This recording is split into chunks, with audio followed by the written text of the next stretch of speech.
Assalamu alaikum wa rahmatullahi wa barakatuhu. Our dear viewers, welcome back to the studio where we have been inviting different guests to give you a discussion of what is going on, the different topics that we've tried to discuss in the studio. So you get a taste of, for example, the things that happen in terms of preparation, in terms of the speeches that are prepared, and so on and so forth. But another important part of the disseminating the message of the Promised Messiah والسلام, to the corners of the world, as he was told by God Almighty himself that I will cause your message to reach the corners of the earth. Different campaigns and different efforts are being made. And one of these is through the media as well, social media, through TV and radio and so on and so forth.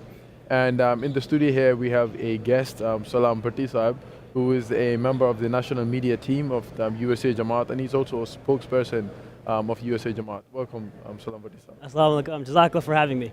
Jazakumullah. And we'll go straight into it. Media is very active in the United States, even outside of the Jamaat. Very well-known media houses, powerful media houses.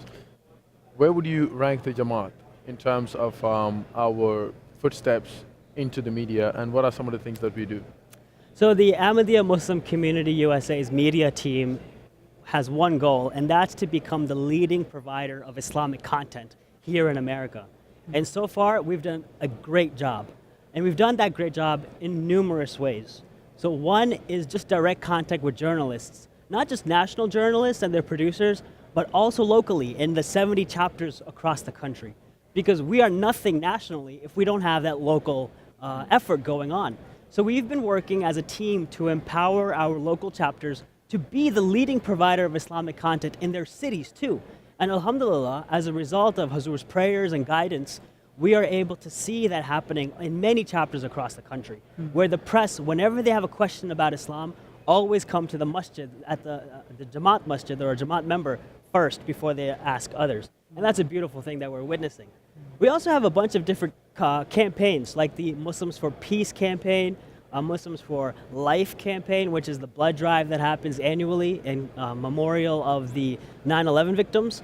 And that's been going on for quite a many years now. And we've raised tens of thousands of units of blood across the country as a result of this, from both Muslim and non-Muslim people. And people really enjoy seeing that Muslims are out there working for the greater good of everybody. Okay, so speaking of Muslims being out there, one of the things that the media department does is trying to be first responders. So tell me about what that means. What is the work that the media department does there? So what the first response effort is that whenever some tragedy unfortunately strikes in America, we want to also be there as an ear or as a shoulder to lean on, to let people know that we're not here just to talk about Islam all the time, but we're not here to talk about Islam all the time when something involving Islam happens. We want people to know that Islam is a solution for all the issues that are occurring in the country today. So as a result, and you too have learned this for firsthand, by going to these crises locations in Florida and in Texas, to be a shoulder to lean on, to be a hand to pray with. And as a result, you have spoken with the media there, you've addressed audiences at the Parkland High School shooting memorial. And this lets people know that Muslims aren't just here for ourselves, we're here for the whole community. And we're going to be praying for the success of all. So I think that's very important. I've been there. I've seen the impact that it has on the people. Just being there with them, when the tragedy hits.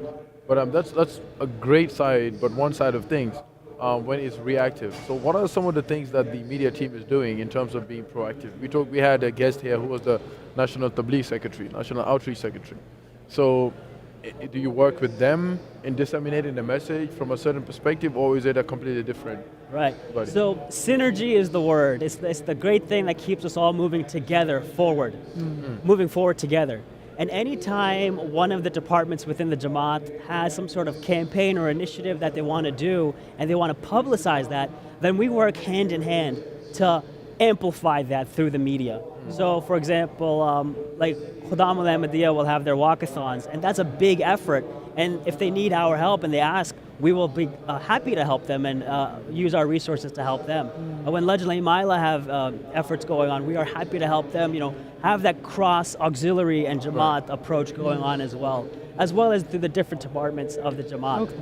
So there's a lot of work that the media team does on a national level, and it's very active. So how do you translate that on the local level? You know, on the local level, you have PA secretaries, and then they do media work. The local Sadr, you know, you have spokespeople and things like that. So how do we get it so that each local Jamaat chapter has that same, you know, access to their local media, to their local outlets, and is able to get that message out? So at the PA seminars that happen every year in February, we do a brief media training session there of all the secretaries, because generally they are the go-to spokesperson. They're in the know of what's going on in the public affairs arena.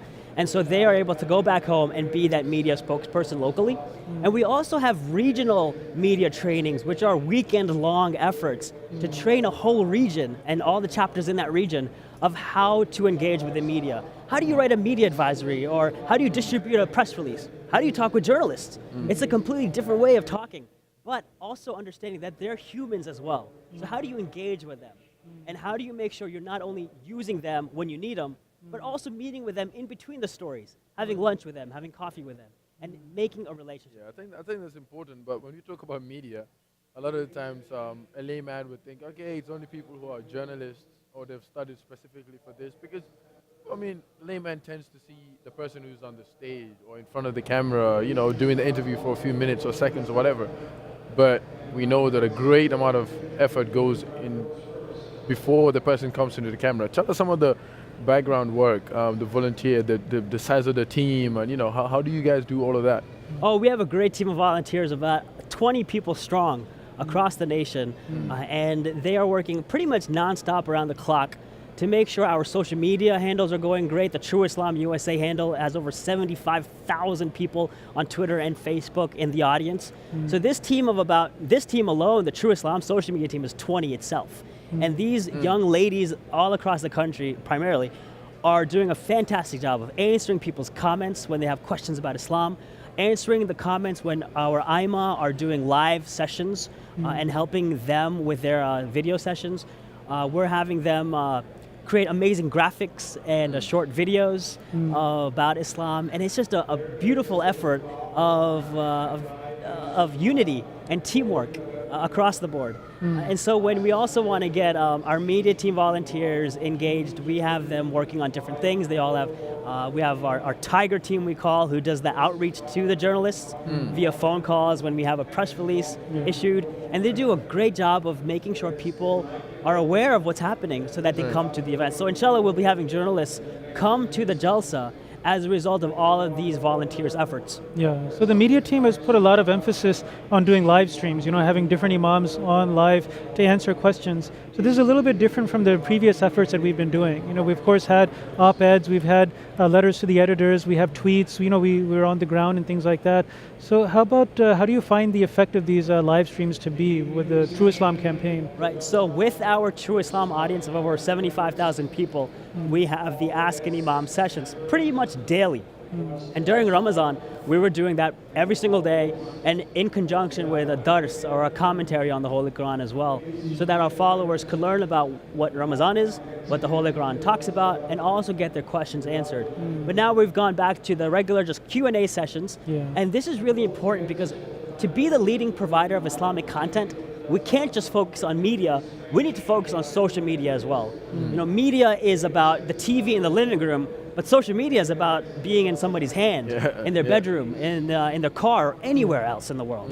So that's very crucial, and our IMA have sacrificed their time to do this, to be in front of that camera and answering questions in the hot seat. And these questions are very provocative. What is Islam's stance on such and such and this and that, or explain this verse to me.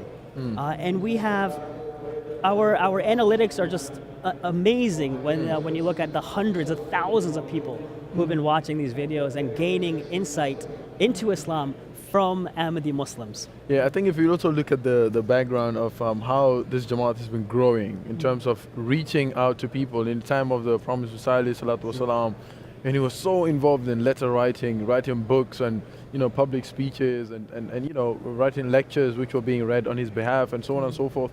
We've seen that in the Jamaat. We've always been toe-to-toe with whatever the latest development is. And I think this is, you know, this is an incredible example of that. I mean, to get a group of imams to sit in front of a camera and do a Periscope, Instagram, Facebook Live, That's something that a lot of people will say, "Ah, no, maybe it's, maybe not yet." Yeah. But Instagram is starting a TV, I think Instagram TV, something like that. We're already talking about, being on that platform. Yep. I mean, this is something that, of course, it's exciting. The person sitting on the other side would want to see new ways of getting to people. But how can your team handle that? Just being up to date with everything. Do you expand your team? I mean, how do you motivate your people to just keep on catching up with technology? This would not be possible without Khilafat. I mean, Hazur's guidance and prayers and just our desire to, make Hazur happy as well. It's just fascinating how that translates into what our team does. Yeah, we're always in need of more members, and if you want to become a member of the media team or the social media team, you can reach out to Naib Amir, Dr. Naseem Rahmatullah Sahib, and he'll put you in touch with us. But the team that we have right now is just working amazingly and seamlessly. And you can see that on the other side. So if you follow us on Twitter or Facebook at True Islam USA or Instagram at the same handle as well, you'll see the efforts. It's a clean, crisp image that is being shown, but of course we make it look easy on that side. There's a lot of work happening on the other end, on the back end. But we really want to give our viewers, our audience, the best experience. And I'm just so humbled to be a part of this team to be able to see that happen. Yeah. So very briefly, could you just tell us how, the numbers are amazing, the number of people we're able to reach out to, the people who are aware and have seen the message of Ahmadiyyat, seen our tweets, seen all these things, but then how do we translate those numbers into tabligh, going into beds, convincing people of the truth of Ahmadiyyat? So we only have about a minute left, but could you just tell us a little bit of how that process moves forward? Right, so whenever we have people asking questions, there's the continuous loop of, we are members of the Ahmadiyya Muslim community. We are Muslims who believe in the Messiah, Mirza Ghulam Ahmad of Qadian. And these are our hot points that we make in social media and media interviews. Because forget everything else that happens as a result of the issues we're talking about. We want people to know who we are, what we believe. And that way they can differentiate us from the rest of the Muslims out there who are unfortunately lost and scattered. When it comes to our video efforts, our live video efforts, our audience isn't just non-Muslims, it's also non-Ahmadi Muslims and also Ahmadi Muslims. Unfortunately, there's a lot of Ahmadi Muslims living in rural parts of America, just like there are lots of non-Ahmadi Muslims living in rural parts of America who don't have access to an imam. But this social media effort gives them that access to get their questions answered. MashaAllah, thank you so much for inspiring us. I'm sure a lot of people will want to be part of this because you've taken away the thought that, well, you have to be a journalist if you want to be part of. I myself am part of the team. We're missionaries who have never gone into the field of journalism or anything, but we're able to contribute a little bit. We have people in graphics and video and designing, writing scripts, and all sorts of people in there. So thank you very much for joining us. I'm Salam Bhatti Saab. And our viewers, I'm sure we are hoping that you're enjoying all the programs that are coming to you, all the discussions. And the session is just about to start. But before that, I want to thank you personally from myself, and I will hand over to Imam Rizwan Saab to close it, and then to let you know what's happening next. Okay, Jazakallah Ahsan al-Jaza for joining the session up until now. We'll now be transitioning to the afternoon session where we'll have several scholarly speeches, and I hope they're a source of benefit for you. So going into the next session, Assalamu alaikum from us, and peace be on you.